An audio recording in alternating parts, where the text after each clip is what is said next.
Okay, well, so we're going to take a quick look here at the ES2 assignment, which is a presentation where the group is going to present some of the guidelines that we can see on the screen here.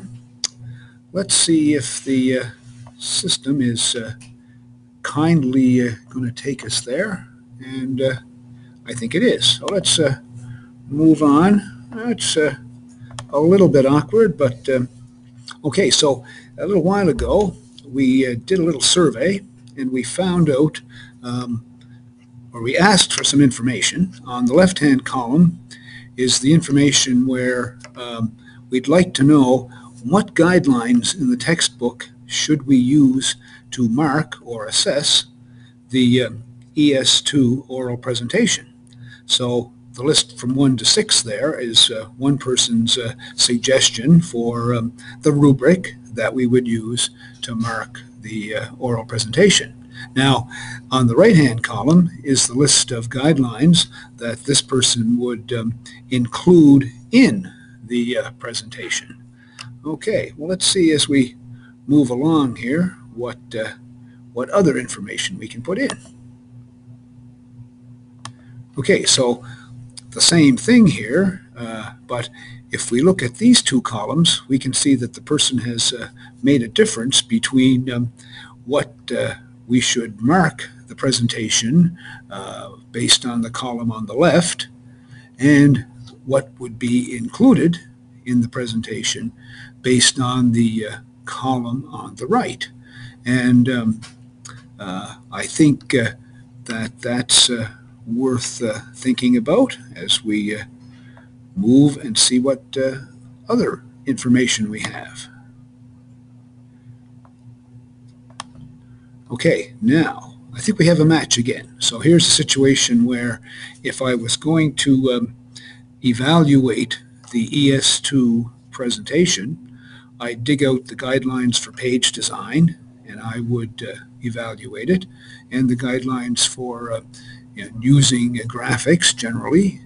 I'd get the guidelines for process descriptions, which we've just completed in our assignment ES1, and perhaps you could argue that no, ES1 was actually the guidelines for instructions, and you'd be correct. So we had those out, so we would be somehow going to use those to assess your oral presentation. Might be a challenge, but we're up for challenges. Okay, so then there's the guidelines for preparation and delivery. Yeah, you'll be preparing and delivering. That sounds like a solid one.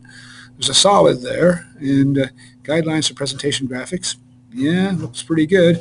And of course, I'm pretty sure the ABC guideline is everywhere. And these are all important, so this person has decided that when they give the presentation, that they would include these guidelines in the presentation. So I think that's a step in the right direction for sure. Okay, let's see if there's even more wisdom here.